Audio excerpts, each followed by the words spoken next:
My name is Ken Mettler. I live in Surprise, Arizona, and I was a poll observer in Peoria, Arizona.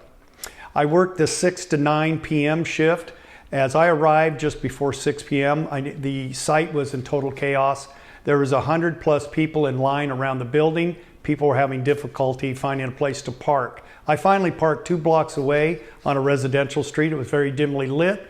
As I arrived into the center and I introduced myself to the election supervisor there, who was called the inspector, I noticed immediately anomalies. Some of those included that they're handing out felt pens instead of ballpoint pens. I had worked at an early voting site. They handed out ballpoint pens then. I also noticed that the poll workers were not scanning the drop-off ballots for phone numbers and for dates. They did that during early voting. People were just coming in and dropping off their ballots without it being scrutinized. As I went over and sat down near the tabulators, immediately there was huge problems. They pointed out to me a bag of ballots that had overflowed in the box 3 area and were sitting there on top of a table in a black canvas bag. I said, "What's that about?" They said, "Well, keep an eye on it because they're unsecured." The printers were not working. And then a technician came in right as I arrived, and he said, "Oh no, they've been working since 12 o'clock. And I said, "Well, if they've been working since 12 o'clock, how come the tabulators aren't working?" Of the 2 tabulators, one would work, one would not. So they were hit and miss. People were standing in line, and when their ballots would not scan, they were told they could either spoil it, start all over, which was a long process, or they could vote at the handicapped touchscreen. There was 15 people waiting in line there. So the rest, I would say 60%, opted to drop their ballots into box number 3 because those were to be tabulated downtown. That's what they were told. At this time, I'd say 3 out of 5 ballots were not tabulating. And this is after 6 o'clock. So it was very chaotic, and that continued on for quite a long while. And later on, people were starting to leave the line. I noticed this because I went outside on 2 occasions, especially right as we were getting near 7 o'clock. The marshal called time, and people were very upset. One gentleman came around to the side door complaining he was disenfranchised. Finally, the election supervisor had to call the police on this gentleman, and she had to call the police again because other people were trying to stand in line to vote, and they were complaining they had nowhere to park. So it was very chaotic, and later on in the evening, our last voter finished at 9:30 in the evening. He had to have his ballot run several times. He was the final one. At that time, they started to break everything down, and they put some of the ballots out of the ballot boxes into the canvas bag where the previously uncounted ballots were held from earlier from being in door 3. Later, I realized I never saw them unsecure box number 3 on neither one of those. And I don't know if they didn't secure them, but I think they put them on the ground with the other ballots and commingled counted and uncounted ballots. They boxed those up or put those inside the black canvas bag.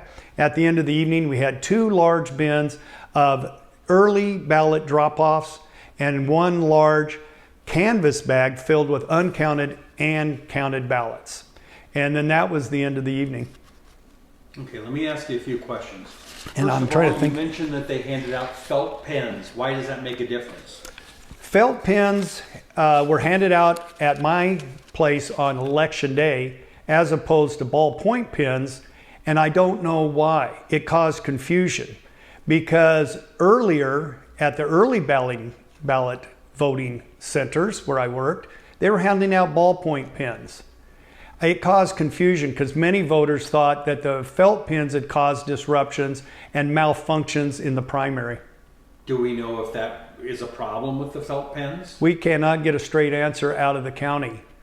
The poll workers, they were filling their ballots out with ballpoint pens, but on election day, high Republican turnout, they're back handing out felt pens again. And it doesn't seem that significant, though in fact there was volunteer Republican ladies. There was women out there handing out ballpoint pens because they said that they're doing it again, they're handing out felt pens. And what would happen is what they blamed it on in 2020 was the ink would run and bleed through and they couldn't read them. They said, well, it's the wrong paper. The thing is, all these ballots are supposed to be printed on the exact same bond paper. And they said, oh, we have different bonds. How is that possible? The other thing is runback. This is another little aside. It has to do with the disparate treatment of voters between early voting and dropping it off on the day of the election. People don't understand that the elections here, up through the day before the election, are run by the county recorder. The day before the election and election day is run by the Board of Supervisors. They're split jurisdiction. They're running it different on election day than they are 4 weeks, 40 days prior to the election. So the PIN thing struck me. Why is that such an issue? Maybe it is, maybe it isn't, but it's just, again, an inconsistency that creates voter doubt, whether they're significant or not. And especially when you have tabulators not tabulating and they're saying the printer's misprinting. But I would see a husband and wife go to the printer, print on demand. By the way, the other thing, the ballot sizes were wrong. The ballots were 19 inches. The printers can only do 18-inch paper. So it was having to shrink down the ballot on top of getting the right print setting. But they said they tested them all before the election and certified them all. And the day of the election, they failed miserably. They said they were out of ink, they wouldn't print, they weren't downsizing right, they weren't, the toner setting wasn't right, pedestrian stuff, but all simultaneously. Then when they get over to the tabulator, it wasn't working, but then when they fixed the printers, the tabulators still weren't working. This is even with their actual stock ballots that had been pre-printed.